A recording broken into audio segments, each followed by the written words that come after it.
जोड़े करे छी पुकार गे विनती करे मासिकार गे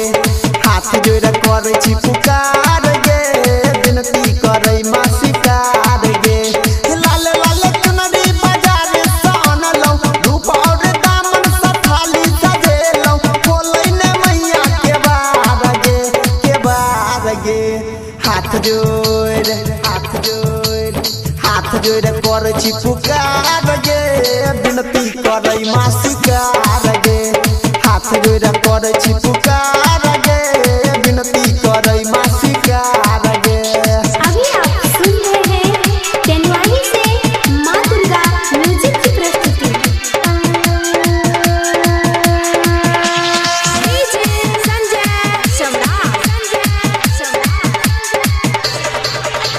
सुन ले न मैया गे हमरो निहोरा बेटा खरा छौ उठा ले न तोरा भोरे सब बैसल छी तोरे यसोरा तैयो न किया तरसिएलो तोरा सुन ले न मैया गे हमरो निहोरा बेटा खरा छौ उठा ले न तोरा भोरे सब बैसल छी तोरे यसोरा तैयो न किया तरसिएलो तोरा पागल कहैया गौवा समाज मा पागल कहैया गौवा समाज मा भगेलो हम त लाचार गे हाथ जोड़े करे छी पुकार गे विनती करे मासिकार गे हाथ जोड़े करे छी पुकार गे विनती करे मासिकार गे।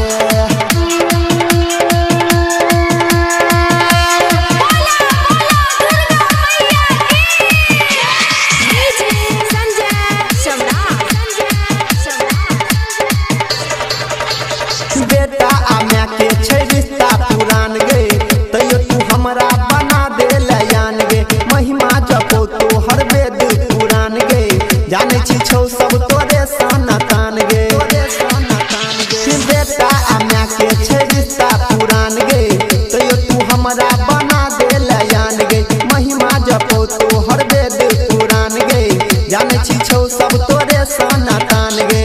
दर्शन में गेला कठोर बन गेला दर्शन में गेला कठोर बन गेला दुख पड़ल छै अपार गे हाथ जोड़े करे छी पुकार गे विनती करे मासिकार गे हाथ जोड़े करे छी पुकार गे विनती करे मासिकार गे। अभी आप सुन रहे हैं तेनवाली से माँ दुर्गा म्यूजिक की प्रस्तुति।